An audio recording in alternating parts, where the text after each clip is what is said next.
for today's video, I will be teaching you how to create a YouTube channel or YouTube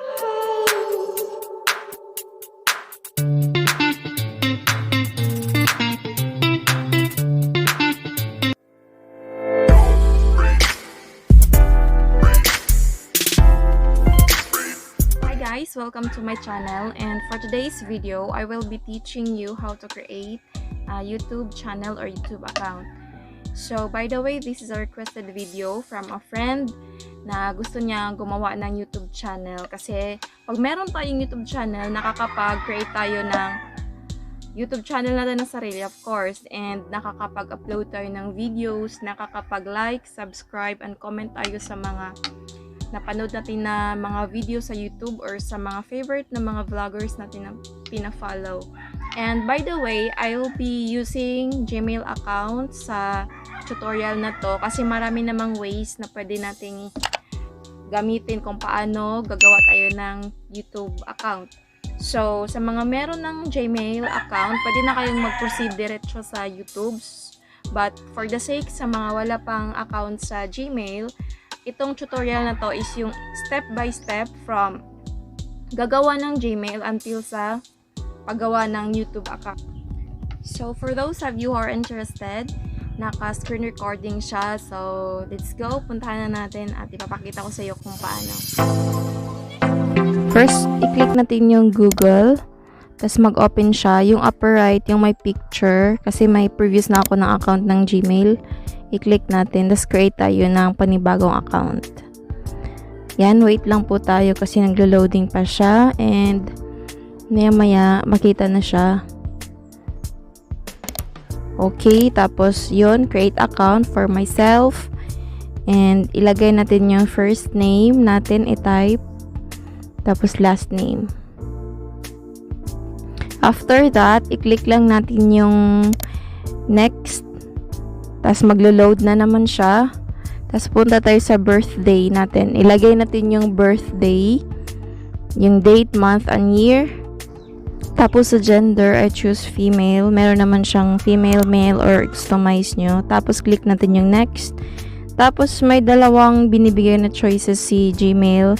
Magpipili lang kayo. Pero sa akin, mag-create ako ng own Gmail address ko. Pero pag gusto nyo naman yung binigay na suggestion sa Gmail, okay lang din yun. Pipili lang din kayo dun sa dalawa. So, ang gagawin ko is i-click ko yung pangatlo sa bilog-bilog. So, I chose na mag-create sa own Gmail address. So, yan. Type ko yung Gmail address ko. Yan, nagta-type na siya. And, after kong makabuo ng Gmail, i-click ko lang din yung next para mag-continue. So, sa next, maglagay tayo ng password. So, dapat yung password natin is mixture of letters and numbers and symbols. Nakasulat naman siya dyan sa taas. Tapos yun, tatabunan ko lang yung password ko, guys.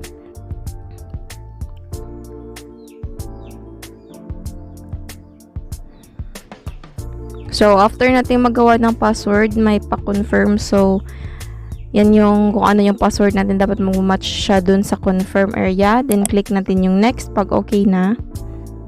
And after, meron siyang pa-add ng phone number. So, kung okay lang sa inyo, i-click nyo yung yes, I'm in na portion. Tapos yan, nabuo na yung Gmail account natin, yung Meg Acosta. And sa baba, merong next. I-click na naman natin siya. Click natin.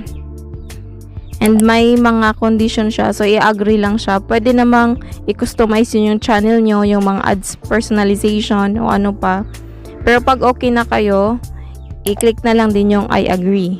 Tapos, mag-proceed na kayo. So, naglo-load pa siya. And after that, i-click natin yung accept. Tapos, yun. Meron na tayong Gmail account. After doon, pupunta na naman tayo sa YouTube. Tapos, click natin yung YouTube. Tapos, mag-sign in tayo. Yan, i-click natin yung sign in.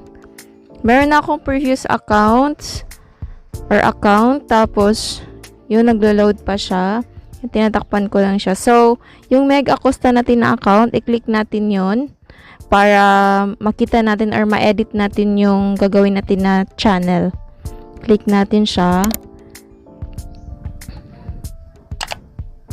So, mag-open na siya. Sa upper right na naman, i-click natin. Tsaka yung parang circle na may letter M, click natin. Tapos yung i-edit natin yung first name kung ano yung gusto natin na name ng magiging channel natin. So, napag-isipan ko na same lang kasi for sample lang to.